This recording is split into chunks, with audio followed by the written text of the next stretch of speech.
ES Audio.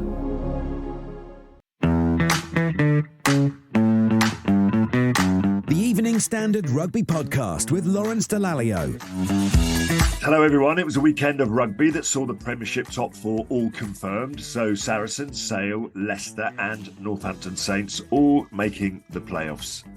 We'll take you through all the action that got them there, and Sarah Elgin, thankfully, is here to help me do that. I am indeed. Hi, Lawrence. It was a great weekend, wasn't it? Also with us this week is Evening Standard's rugby correspondent, Nick Perwall. Hi, Nick. All good? Yeah, very well. Yeah, good. Good. What have you been up to since we last spoke? Any more gabled walls needing your attention? No, the DIY quest is constant. So having the render of the house sprayed today with some biocide chemical to stop algae growing back. So yeah, let's see how that goes.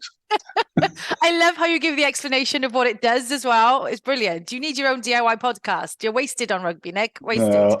I think I'm just sort of being conned by the sales element of it. Do you know what I mean? I'm getting drawn in. But, I'm with you there. I get conned all the time.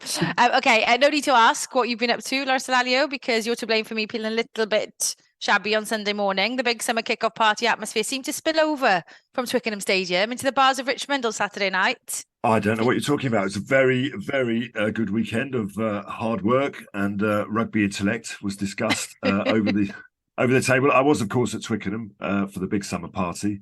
And then we had a little summer party of our own. Yes, we did. It was Ugo Monyo's 40th, 50th birthday. 40th. Yeah. He's looking good for 50, isn't he? He's looking very good. But good now, though. It was a good weekend. Good weekend. But should we talk about rugby then? Not our shenanigans on Saturday night. It started on Friday night when Northampton went up to Newcastle, chasing maximum points in a bid to hold on to their spot in the top four. Now, despite the first try actually coming from the home team after just 3 minutes, the Falcons, they failed to score any further points, while Saints ran in 10 tries in total. So it was absolutely job done for them. And lol, we now know, of course, that result means that Northampton are through to the playoffs. But what about, before we get to Northampton, what about Newcastle? Because it's been a difficult season for them. Where do they go from here? Well, I think the expectations for Newcastle fans and for people that follow the Premiership, I mean, Newcastle are always going to find life a little bit tough because it's a long, long way away. We know that. But for every other team, they only have to go there once a season. For Newcastle, when they play every other side, it's a serious travel day. And sometimes they have to leave a day, sometimes even 2 days before the game. So there is a little bit of mitigation in the fact that it's never going to be the easiest to participate in. There's been a lot of change there. Dave Walder stepped down. Alex Codling has just taken over as the DOR. He has been coaching all over the world, but he's been in Oyonnax in the south of France, which is quite remote and cut off. So he'll be used to being a long, long way away from other clubs. Mark Wilson is leaving at the end of the season. I think he's stepping down. So there's a lot of change there, coaching-wise. The ownership structure at Newcastle is such that their total wage bill is probably the lowest in the league in terms of what they're prepared to pay across the board. Therefore, there's no surprise that the correlation between that is that they're bottom of the table. So I think Alex Codling will bring new ideas. It'll bring fresh impetus, hopefully. They've got some fantastic players, Mateo Carreras for one, but it's always going to be quite a struggle for Newcastle. And I think realistically, if they were to finish sort of somewhere between mid-table and just below that, that would probably be a really, really good reflection of where they're at. Yeah, Nick, Northampton have been strange this season, haven't they? Because when they've been good, they've been really good, but they have been a little bit up and down, but still they find themselves in the playoffs. Absolutely. And this is what happens, when you have a league structure like this, where really just qualifying for the playoffs is the key thing. Then teams can kind of mix and match their structure a little bit. And, they've got there by hook or by crook, haven't they? That'll be the key thing for them. And certainly when they're fully loaded with everybody back, they're a serious side and they can be a bit of a threat for teams. But, obviously it's likely that they'll go to Saracens, and that's a massive, massive ask for them. Absolutely. Okay, now Saturday saw the big summer kickoff at Twickenham Stadium, as we've just spoken about, with Harlequins and Bath going head to head. It was such a great day. Kaiser Chiefs performing a set before the match. There was all sorts of entertainment going on in the fan village as well. Plus, the rugby didn't disappoint. 11 tries between two teams, but it was Bath who continued their winning run, beating Quins 45 points to 35 in the end. Now, Nick, Bath were giving us a little glimpse, I guess, like they have done the last few weeks, of what's to come for them next season. They're just building nicely. Yeah, I mean, I think we know, obviously, with Finn Russell coming down the track, what kind of X factor and entertainment value that's going to bring. Key thing will be obviously bringing everything together, won't it? When they've got the big players in their front five fit, they're a different proposition, aren't they? Because they can give themselves at least parity and then a lot of front foot and go forward ball, and that makes all the difference. And I think we saw that at the weekend. Quins have kind of got into a little bit of a funk, haven't they? Really, they're just sort of bringing things back together. And I think, yeah, it's great to see Bath, obviously one of the classic traditional powers and such a well-established name, and they've got so many resources, so much at their disposal that wasn't really going to be long that they were going to be languishing, was it? So, but yeah, it sort of just kind of really sort of sets the tone for next season for them, doesn't it? Yeah, and let's hope they can keep hold of Johan van Graan then, because I know there are all sorts of rumours this week that the Springboks were after him to go back there. Yeah, Victor Matfield, I think it was, had said. Love a Victor Matfield headline, by the way. Well, he doesn't. Yeah, he doesn't say a huge amount. So if he does, I guess people listen. But Johan van Graan was one of about 5 coaches that he suggested could, in the future, coach the Springboks. I mean, they're not doing too badly at being coached by the chap that's a social media sensation. I can't remember his name now. Rassie Erasmus. No, there we go. Best not to remember his name. Listen, great. I mean, I thought it was a really entertaining match. I was wondering before kickoff what we would get out of it, because neither side really had a huge amount to play for. I think it was high on entertainment. It was low on intensity, if I'm honest with you, but it was still good value. As you said, the Kaiser Chiefs, fantastic. Quins, enormous amount of credit for what they've done with big game and I don't know what they call this little game, but there was enough people there to suggest that if you price things correctly and you get the right entertainment there, and it's more than just about what happens on the field, that this can be done more than once a season. So that's exciting. In terms of the game itself, Bath, they're on a mini run, aren't they? They've won 3 games. They won 3 games on the trot. And I wasn't surprised they won, but actually their attacking game is now starting to really come to fruition. They scored some wonderful tries. I thought Ollie Lawrence again was magnificent. As you said, they're tight 5, very strong. Van Veltz looks a good signing in the second row. And in Ben Spencer, they've got, pretty decent scrum half as well. So I think, good things for Bath fans. Bruce Craig, the owner, tells us every year that Bath are going to be really good next season. Maybe they will be. And he says that to us every season, but it looks like they will be, actually. With Finn Russell there, they're never going to be far away from the headlines. And now, I think the fight to get that final Champions Cup spot, 8th, is really interesting. It's probably more than the playoffs themselves, if I'm honest with you, because it's probably going to come down to that Gloucester-Bristol game. And obviously, if Bath can get something down at Saracens.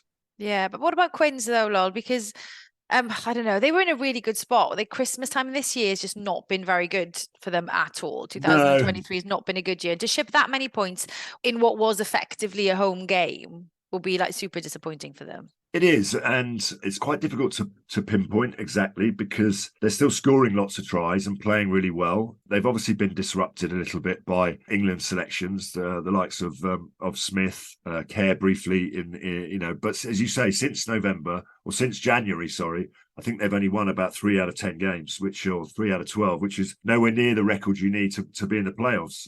They went from 3rd to 10th. They weren't helped on Saturday. Danny Kerr pulled out last minute with a fitness test that he failed. Esther Hazen and Caden Murley both went to the sin bin, so they played a large chunks of the game with 13 men. But yeah, they seem to have fallen off a cliff a little bit. And I think if I was to put my finger on it, defensively, they're conceding too many points. I think that was the 12th time in the season that they've conceded a try bonus point against them. So a few years ago, they used to just be able to outscore their opponents, and don't worry, whatever happens, it's Quins. We'll win because we'll pull it out of the bag like a rabbit. But every other side is scoring more points now, but every other side is conceding less. And I think if Quins were to do anything over the summer, they'd need to work hard on how they transition from attack into defence, and they need to find a really good replacement, which I believe they have from Wales actually, for Marcus Smith, because I think they've got a problem because too much of their game relies on one player. And it's not just when he plays, they structure everything around the fact that the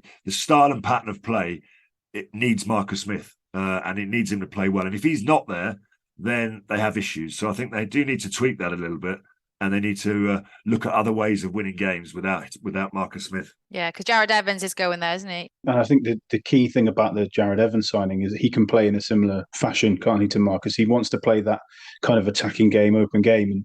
And so it means then that if Marcus is away and Jared's playing, they can play largely the same sorts of systems, which obviously this season they haven't been able to do. And so then it's very disjointed, isn't it? If you're having to train specifically for one, but then you've got a plan B, which you don't really necessarily want to go to, then how hard or how fully do the players commit to that if it's not really any of the other players feel wholly comfortable with that anyway. So yeah, I think that should make a big difference. Absolutely. Okay, so while Bath were busy winning in Twickenham, then there was a West Country battle taking place at Sandy Park, where Exeter Chiefs pulled off a last-minute win over Bristol Bears despite being down to 14 men. Lawrence, a relief for the Chiefs to get that victory after getting so badly beaten in Leicester the week before, and of course they got a trip to La Rochelle next weekend. And also it was the final home game for so many of their players, some of their big players, and just club stalwarts really that have been there for years and years. Big day for them. A really big day, and as you said, a confidence booster. I don't think it's anything more than that ahead of the semi-final against La Rochelle. That game at the weekend in the Prem and La Rochelle will be two totally different occasions, but still nice to win when you go into that. More importantly, massive change at Exeter Chiefs. Just to remind all our listeners, 19 players are leaving the Chiefs. Now, that is unprecedented for a side that has had so much stability. And when we think about those players, I think they were all in the centre circle before kickoff, and they got an amazing rapturous applause, which they thoroughly deserve. But people like Luke Cowan-Dickey, Ben Moon, Sam Simmons, Joe Simmons, Harry Williams, Jack Knoll, Dave Ewers, Ian Whitton, the list goes on. And the success have been built around that stability in those players, hasn't it? That's the thing. And now they're all going. Yeah, and look, their season, I think they finished with a morale-boosting home win. They look set to finish in the top 6 now, which I think is at least where Exeter fans and where the team deserve to be. And everything focuses now on next week. But a nice occasion. They left it late, I'll be honest with you.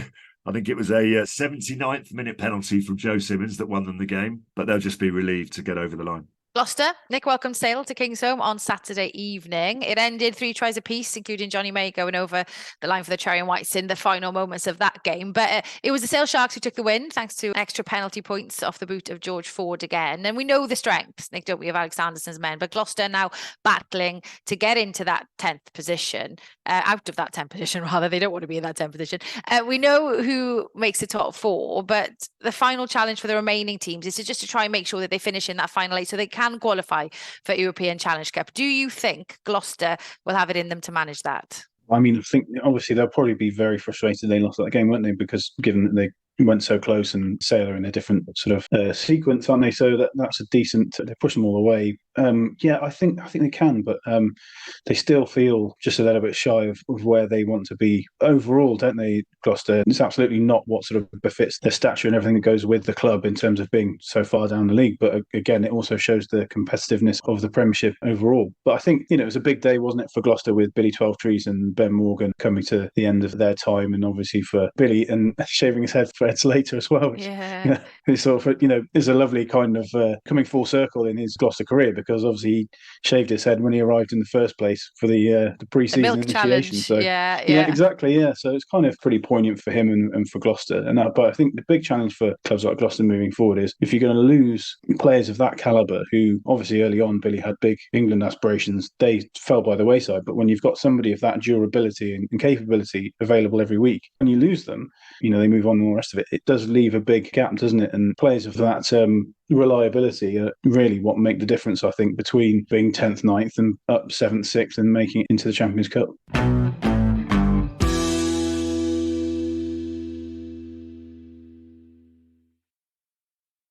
The final game of the weekend saw Sarries confirm their spot at the top of the table with a big win in the end over London Irish at the StoneX on Sunday, ending Exile's hopes of making that top 4. Lol, you were at the game. London Irish, they started really well, didn't they? But as you commented last week, it's a tough place to go as a StoneX and win. I think the last time Saracens were beaten there in the Premiership game was January last year, I think. Were you surprised the scoreline ended as it did? Not really at the end of the game, because if you look at Saracens' record at StoneX, as you say, if you look at the side that they put out, which was they meant business, fully loaded. Yes, London Irish have been a bit of a bogey team for Saracens. They beat them already this season. They beat them a few times previously. Tom Pearson on the show last week on our podcast was saying he'd never lost to Saracens. So, no, I wasn't surprised. But London Irish started the game really, really well. And they were 10-0 up. I mean, Saracens, conversely, slow out the blocks. They made mistakes. There was a lot of errors. They didn't score their first points, the penalty, until the 26th minute. So not for the first time this season, though, Lol, is it, for Sarries? They have been slow out the blocks. And there's a really interesting sort of thing going on at Saracens at the moment, because they'd lost the last 2 games against La Rochelle, and they'd lost the Prem game against Northampton away. Where they rested, albeit they rested a lot of players, but they need to get back to winning ways, and they need to do it quickly. They also needed to get rid of London Irish, because I don't think they particularly enjoy playing against them. So it was a good day at the office in the end for Sarries, and now they've got the momentum back, hopefully, to build towards. Obviously, they have a week off, and then they play Bath at home, and then they're into the playoffs against the Saints. But the familiar picture is that they were like this last season, where Owen Farrell came back from injury in February, and they built towards the final. They looked unbeatable. They are head and shoulders this year the best team in England by some distance. They finished top. They haven't been beaten very often, but they still lost the final. And I think the challenge for Mark McCall, I'm not doubting them in any way, but at the back of his mind, they thrive on the big occasion. And the last 3 big occasions, they've lost the trophy. They've lost to Leicester in the final. They've lost to Toulon in the Challenge Cup. And they lost to La Rochelle a couple of weeks ago. So for all the good stuff that they're doing, and they're playing brilliant rugby, they've got to ask themselves a question: do they still want? Have they still got the hunger, appetite to win major trophies? Now, if you speak to Ben Earl, who we had on the BT Sport yesterday, and you speak to Owen Farrell, who was outstanding at the weekend, I don't think there's any doubt that they want to win things. But something is not quite there at the moment. And I think if they weren't to win the title this year, I think it would be a serious, serious setback for them, because having lost the final last year and having been trailblazers this season in the table, success for them is winning the title. I'm still laughing, and I love how Owen Farrell was still mouthing to the referee after the final whistle, after his team just put 40-odd points on the opposition. He's just so passionate, isn't he? He's just got that winning mentality, like so many of that team have. So you would not bet against them. Obviously get to the final and lifting it this year. It was interesting. Mark McCall doesn't like to single out individuals, but he couldn't help but single out Owen Farrell, because after 25 minutes, he was the one that grabbed that team and lifted them. And I thought he was outstanding yesterday. Awarded him the player of the match because he deserved it. And yes, listen, I mean, I could write a PhD in how to speak to the referee, so I can't. You might not pass the PhD though. No. I certainly wouldn't, but I certainly wouldn't have a go at him for that. So look, yeah, it's exciting times for them. They've obviously got a week off now to recover. They've got some challenges because their back row is, no Christie, no McFarlane, no Billy Vunipola. They certainly don't want to lose any more players. But there's so much quality in that side, and so many good players. Okay, shall we do Player of the Week then?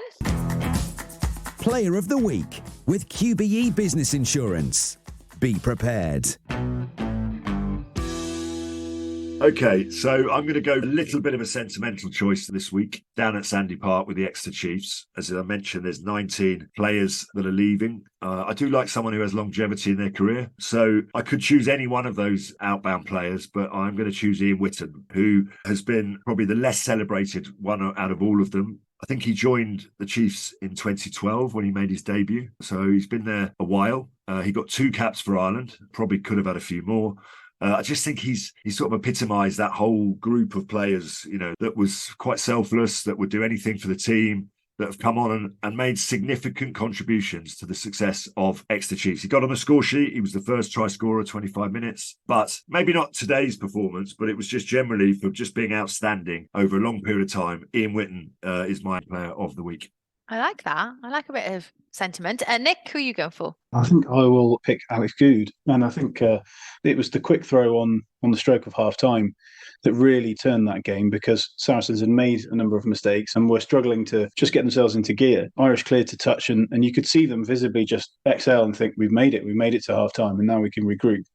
And Goode took a quick throw, took a risk, and Max Malians managed to collect it and recycle the ball. And then in a flash, they'd scored in the corner. Ben Earl had broken, sent Goode across on the inside, and just that moment of wit and ingenuity just kind of sums up everything that's made him so outstanding across his career. And it completely changed the game, because that allowed Saracens to go in at the break in the lead and give them the platform to take control after the break. Yeah, that was a momentum swing, wasn't it, at the end of that first half? Okay, so you've both gone for different games. I will go then for Josh Bayliss from the big summer kickoff. I think he made a real impact when he came on early, wasn't it, in that first half? He was just at the heart of everything good that Bath did at HQ, I think, on Saturday. So I'm going to go for him. A special mention, of course, to Faz and to Ben Earl as well, who actually never has a bad game, does he? I'm bored of saying that. I don't think I've seen him have a bad game, particularly this season. So yeah, so that was good. That was nice and straightforward. None of us went for the same one. Good. None of us tucked the other one up. Brilliant. No. Right. Let's move on then, shall we? Premiership pauses next week and we return to the European Cup. It's the semi-finals, which sees Toulouse travelling to Dublin to face Leinster, both teams top of their respective leagues. That is going to be some contest, Laura Stalalio. Well, I think both semi-finals are fantastic. I mean, if you look at the roll call, you've got 4 winners, 4 previous tournament winners. I think 4 out of the last 5 years, actually. So they're not just winners, they're winners that have all won it most recently. So many different options. Does home advantage count for a lot? Yes, it does. In a funny sort of way, it's felt like the year of the French last year. They won the Grand Slam. And this year, it feels like the year of the Irish, doesn't it? Ireland have won the Grand Slam. Now, that doesn't mean that Toulouse or Leinster will win their respective European Cups, but you just get the sense that home advantage just might prove quite key. Although, that said, if anyone can, storm the Aviva and take them, then maybe Toulouse can. So, a fascinating contest ahead. So many good quality players. No Johnny Sexton, that's the only thing. Now, so far, that hasn't really mattered because Leinster in Rossburn, he's played magnificently well. But would they need Johnny Sexton to win this game? They would argue not. They've got other superb players. But some of those French performances at the moment from the likes of Dupont and Tamac, Ramos, who's just playing superbly well. I guess for me, can the Toulouse forwards, if we want to break it down into detail, can the Toulouse forwards impose their game on Leinster's forwards? In other words, the power game. And let's hope Jack Willis is selected from an English perspective. Or can the wit and the rugby smarts of Leinster, move that big Toulouse pack around significantly enough to play their own attacking game? So it promises to be a fascinating game. There's going to be a big party in Dublin, whatever happens. Another one.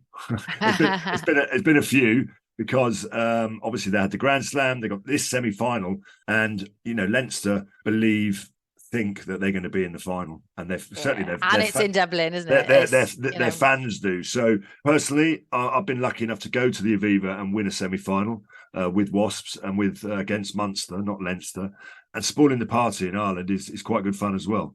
So I think Toulouse have got an outside chance, but I do believe Leinster start that game as significant favourites. Okay, then down in Bordeaux. I love saying that word so much. We love the way you say it. Say it again. Bordeaux. But if I say any other way, I sound like, I don't know, Del Boy Trotter, because I kind of go Bordeaux, which doesn't sound right, does it, from a Welsh person? So I'm going to stick to saying it Bordeaux on Sunday. It's La Rochelle against Exeter Chiefs. Nick, which areas of the game will Chiefs need to focus on if they are going to cause an upset against the current champions? It's going to be tough. Yeah, well, I think as we saw from the Saracens game, breakdown, absolute key, isn't it? If Bottier is playing, which you expect he will be, and if he's in the kind of form he was against Saracens, he was kind of picking them off at will at breakdowns, and that's really the area where Exeter will have to be really on top of their game. So then that's just ball retention, and that's quality in every facet, isn't it? The way we talked about before about Ireland and Leinster, the way they can build attacks through multiple phases of just being so accurate at the ruck, and that's Exeter at their very best. That's exactly what they are very, very good at as well. So it will be about them getting into their patterns really, and if they're allowed to do that, obviously matching the physicality of La Rochelle in their tight five as well will be massive. It's funny, isn't it, because Exeter haven't had the season they would have wanted in the league, but you can't really discount them from games like this. And it's probably because of everything that sort of Rob Baxter and his coaching staff are, and the way they approach things. There's a very old school element to what they do, isn't there? Mixed with all the heights of professionalism, but they always feel to me like a side who can really tap into emotion to boost the performances at the right time. So I think for that reason, you can't really write them off. You put in all the story about, all the narrative about everybody leaving and it being their last opportunity, the last dance and everything goes with that. You'd think that La Rochelle would be clearly favourites because especially being in France. But that said, if Exeter can tap into all of that, then that's very powerful and it gives them a chance. But see, I think that is huge for them, the emotion of those players going. Like, so much of sport is about emotion, isn't it? And I just think they have seen Europe this season as some sort of an escape, and you can almost see their mentality is like completely different. Law, would you agree? Yes, I would agree. And it's just a big occasion, and it's an opportunity. Imagine if, I mean, all those players are leaving, great, but leave after playing a final, not a semi-final. Yeah. I mean, I think they're all good enough to put in big performances, big enough to, challenge. They will take heart from what they saw Gloucester do over there, but then they will also be respectful and mindful of what La Rochelle did to Saracens as well, because there's two sides to La Rochelle. And I mean, they're going to have to pack some bravery, that's for sure, because when you've got the likes of Antonio, the prop, when you've got Bottier, when you've got Will Skelton, when you've got Gregory Aldred, I mean, they are 4 Exocet missiles that are just enormous. I mean, the ball carrying power that they have is there for everyone to see. And if they wake up on the right side of bed in the morning and decide that they want to turn up, then that is a juggernaut that you need to stop. So they can win Exeter. Yes, of course. They've already won in Castres. They've already beaten Montpellier. They've actually been to La Rochelle a few years ago and won. But they will have to do some big tackling on the gain line if they're prepared to do that, because Saracens couldn't cope with that power. They got absolutely blown away by it. And it's a lesson for Exeter Chiefs for sure. Okay, so also taking place next weekend is a final round of the Women's Six Nations, where, as expected, it all comes down to the battle between England and France. Lawrence, it's been another fantastic campaign for the Red Roses. And I guess whatever the outcome, Saturday's game at Twickenham is going to be record-breaking, as it's now the most tickets sold for a women's rugby international, which is massive for the game. How confident are you that the Red Roses will be lifting that trophy come Saturday afternoon? It's huge for the game, first of all, and congratulations to everyone involved in that. Obviously, England host the Women's World Cup, the next one, and therefore building now is so important. And I mean, this should have happened a long time ago, trying to fill Twickenham for a women's international. It's happening now. So I think there was over, 50,000 tickets sold a few weeks back. So if we can continue to sell more and more, wouldn't that be an outstanding achievement? Simon Middleton is coming to the end of an 8-year reign. He's been incredibly successful. He will be obviously disappointed that they weren't able to lift the World Cup last time out against New Zealand, but they could give him the sort of send-off that I think he deserves. 8 tries they scored against Ireland, smashed them to pieces. So, yeah, England have looked very, very strong, but it always comes down to this game against France, doesn't it? And there's not a lot between the two sides, but I think with a record-breaking crowd, I think England can give Simon Middleton the send-off he deserves. And I just think it's a real turning point for the game at the moment. They've obviously got a successful domestic league that continues to gain popularity. Hopefully, and quite rightly, the women's professional players are going to be offered more and more contracts and slightly better contracts so they can really plan for the future. And I just think it's a great time for women's rugby. It's exciting. It's going to be a good weekend next weekend, isn't it? We wish the Red Roses all the very best for that game, of course. We certainly do, and we'll be reflecting on the result of that game along with the European Cup semi-finals in next week's podcast. So until then, my thanks to Sarah. Thank you. My thanks to Nick. Thanks, Lawrence. And thank you to you all for listening. The Evening Standard Rugby Podcast with Lawrence Dallaglio.